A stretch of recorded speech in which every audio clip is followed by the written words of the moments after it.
जय Hind. Must important disease के बारे में आज हम लोग डिस्कस करेंगे और ये काफ़ी कॉमन डिजीज हैं, इसी के बारे में आज हम लोग जानेंगे। और वो डिजीज है दिनाय, एक्जिमा, दाद, खाज, खुजली। ये सब जो ह्यूमन बॉडी में होते हैं और ये काफ़ी इफ़ेक्ट करते हैं स्किन को।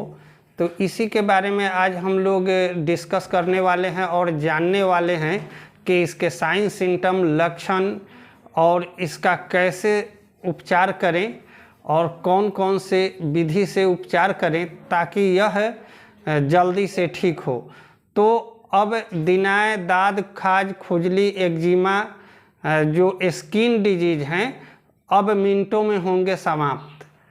अगर कुछ आप टेक्निक अपनाएंगे, कुछ विधि अपनाएंगे तो तुरंत ही ये समाप्त हो जाएंगे।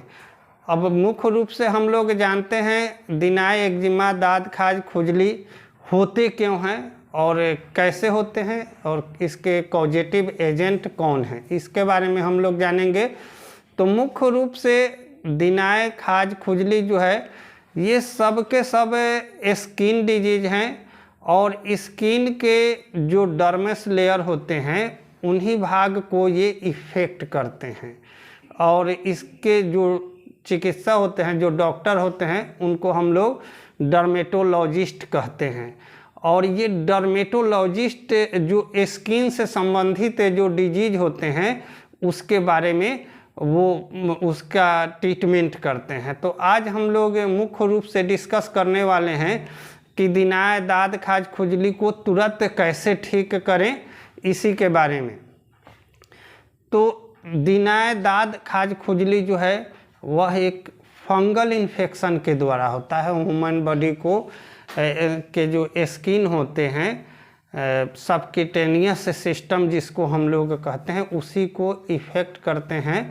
और स्किन में मुख्य रूप से जो दो परतें होती है, डर्मिस लेयर और एपिडर्मिस लेयर। तो सबसे ज़्यादा जो दाद, खाज, खुजली इफ़ेक्ट करते हैं वो, क्योंकि ये फंगल इन्फेक्शन होते हैं और फंगल इन्फेक्शन एपिडर्मिस और डर्मिस लेयर जो होता है, इन्हीं दो लेयरों के बीच में, क्योंकि वो मस्कुलर तक नहीं जाते हैं, इंटरनल ऑर्गन तक नहीं जाते हैं, स्किन के डर्मिस लेयर जो होते हैं उसी को ये क्या करते हैं, ज़्यादा इफ़ेक्ट करते हैं। अब ये इनका होने का मुख्य कारण होता है फंगस।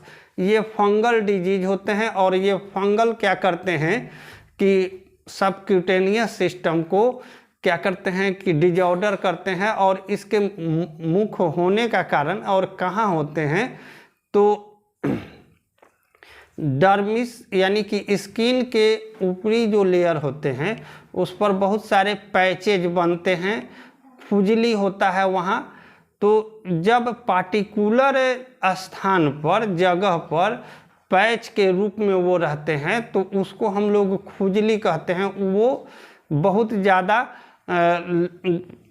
एरिया को कवर नहीं करते हैं, लेकिन जब ज़्यादा एरिया को कवर कर लेते हैं और कुछ लंबा दूर तक जब खुजलाते हैं तो उसको हम लोग खाज कहते हैं।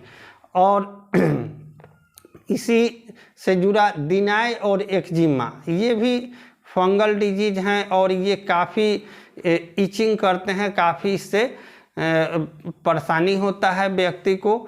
और ये एक दूसरे से फैलते भी हैं और स्वयं जिस स्थान में होते हैं उस स्थान से भी फैलते हैं। जैसे अगर कहीं पे हाथ वाले इस भाग पे अगर है, यहाँ पे हम इचिंग किए और इसको फिर यहाँ हम इचिंग करते हैं तो यहाँ भी जो फंगल होंगे उसका इन्फेक्शन यहाँ भी हो जाएगा या बॉडी के अदर पार्ट में भी हो जाएगा। तो मुख्य रूप से जो फंगल होते हैं वो क्या होते हैं, फैल देते हैं और आसानी से ये एक दूसरे में क्या हो जाते हैं, कैरी कर जाते हैं।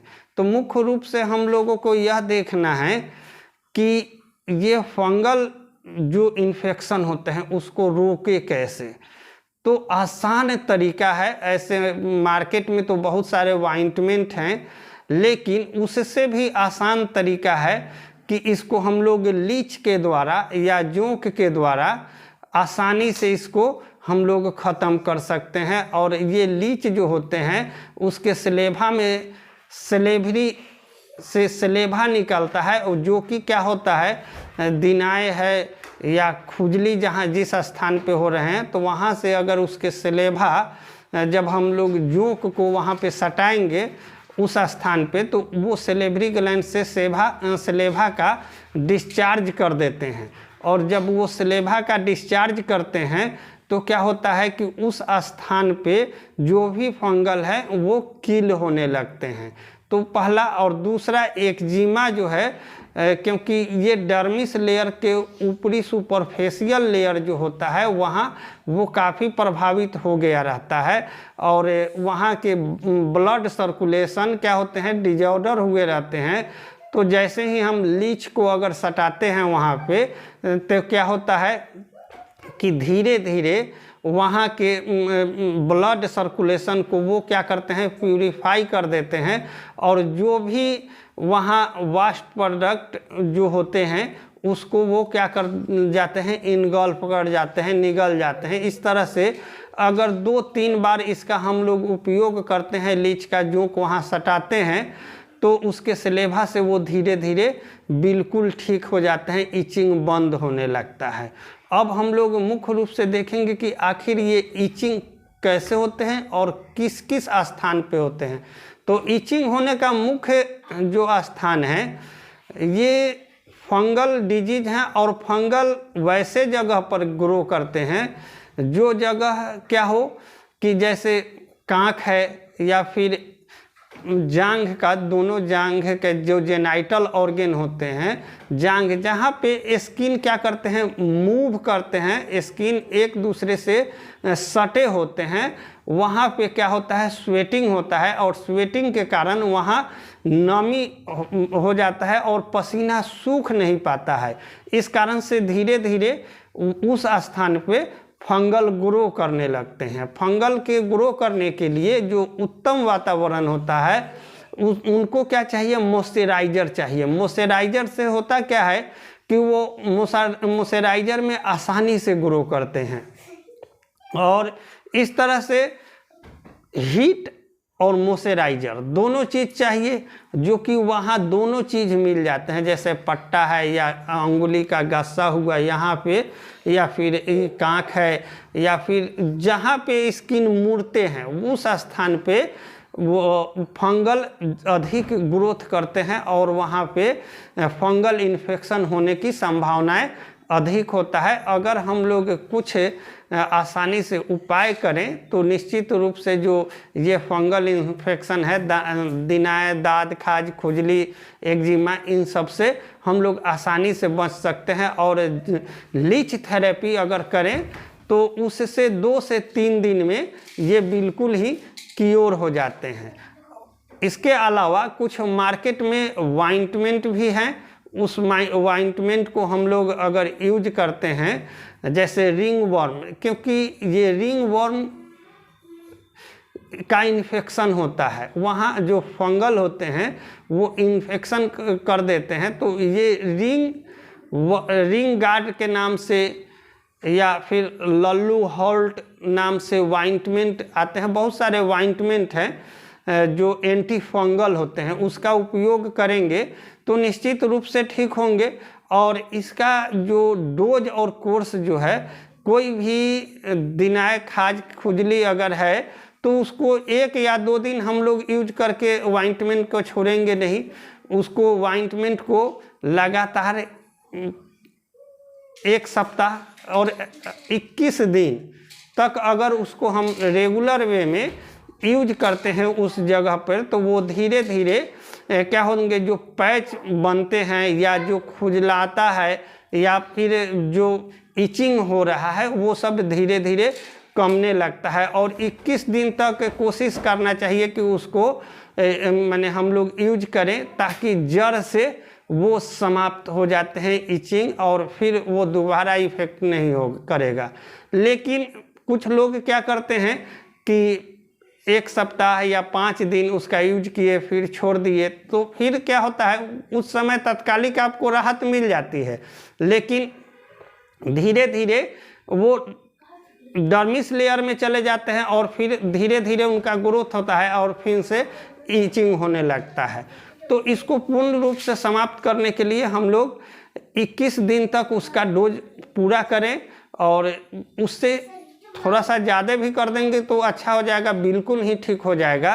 तो ये सावधानी रखना है। फंगल इन्फेक्शन होता है, इचिंग होता है, दांत खाज खुजली, दिनाई एक्जिमा है, तो उसमें हम लोग जोक से सबसे पहला लीच थेरेपी करेंगे और उससे आसानी से वो ठीक हो जाएंगे। और उसके अलावा कुछ मार्केट में जो ऑइंटमेंट है उसका भी यूज करेंगे तो ठीक हो जाएंगे। उसके अलावा जो कुछ सावधानियां रखना है, तो जहाँ पे इचिंग हो रहा है और फंगल इन्फेक्शन हुए हैं, वहाँ पर हमें सावधानी रखना है कि तेल या साबुन का यूज नहीं करना है। तेल और साबुन यूज करने से क्या होता है कि फंगल और ज़्यादा तेज़ी से ग्रोथ करने लगते हैं, और इस तेल और साबुन के जगह पे हमें क्या करना है कि कुछ पाउडर फॉर्म में एंटी फंगल पाउडर आते हैं, उसका यूज करना है। तो जैसे कैंडिड है, माइकोडर्म है, उस पाउडर का हम लोग यूज करेंगे। उसके अलावा कुछ सौंफ भी आते हैं, साबुन, अगर उसको हम लोग साबुन का यूज करना चाहते हैं तो एंटी फंगल सौंफ हैं, जैसे केजेड जो है एंटी फंगल क्या है सौंफ हैं, और उससे का अगर यूज करते हैं तो निश्चित रूप से क्या होगा, धीरे धीरे फंगल समाप्त हो जाते हैं। इस तरह से हम लोग अगर सावधानी रखें तो ये ख़त्म हो जाएंगे। और इसके फैलाव को हम लोग कैसे रोकें, तो फैलाव को रोकने के लिए क्या है, क्योंकि ये एक दूसरे से ट्रांसफ़र करते हैं, तो जो हम लोग टॉवेल या जो कपड़ा है उसका शेयर हम एक दूसरे से नहीं करें। कभी कभी क्या होता है कि एक ही टॉवेल से 2-3 आदमी जो यूज कर रहे हैं उनको भी होने की संभावना होती है, तो ये सब के यूज पर हम लोग रोकेंगे। और दूसरा नंबर है कि पानी में डिटॉल या सेवलॉन का यूज करेंगे स्नान करते समय, तो ये एंटी फंगल जो ग्रोथ है उनका वो रुक जाएगा, और ये आपका जो इससे आपको परेशानी है उससे आपको निजात मिल जाएगी।